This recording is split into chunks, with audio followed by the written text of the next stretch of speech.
কি মাখছো? এই যে বেগুন পোড়া মাখছি, ভালো করে বেগুনটাকে পুড়িয়ে এই যে কাঁচা লঙ্কা, সর্ষের তেল, নুন, পেঁয়াজ, কাঁচা লঙ্কা কুচিয়ে দিয়েছি। এটা দিয়ে গরম ভাত দিয়ে এত ভালো লাগে শীতকালে। কালকে এত সবজি খেয়েছে, আর কেউ সবজি খাবে না আজকে, আগে থেকে বলে দিচ্ছে মা আজকে সবজি কিছু বানাবে না। আর কি বানালে বলো? এই যে ভাত আছে, লেবু, পেঁয়াজ, শশা তো আছেই, আর এই যে লোটে মাছের ঝুড়ো বানিয়েছি। এটা দারুণ লাগে। হ্যাঁ, আর শীতকালে আরও বেশি ভালো লাগে, গরমকালেও ভালো লাগে।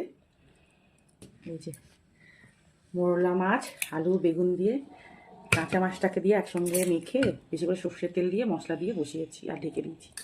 বাটি চচ্চড়ি হয়ে গেছে। দেখতে তো ভালোই লাগছে। খেতেও ভালো হবে, শুধু দেখতে ভালো হলে হবে, খেতেও ভালো হয়েছে। দেখ, এই মাছ খাওয়া ভীষণই ভালো, ছোট ছোট মাছ কাটতে অসুবিধা হয় কিন্তু খেতে বেশ ভালো লাগে। হ্যাঁ, এই যে রবিবার আজকে একটু চিকেন না হলে তো হবেই না। চিকেন তো করতেই হবে। হ্যাঁ, একটু কষা চিকেন বানিয়ে নিয়েছি, ব্যাস হয়ে গেল। আবার রাতেও খেয়ে নেবো রুটি দিয়ে ওটা।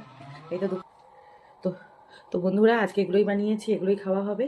দেখা হবে আগের ভিডিওতে। টাটা, সুস্থ থাকবেন, ভালো থাকবেন।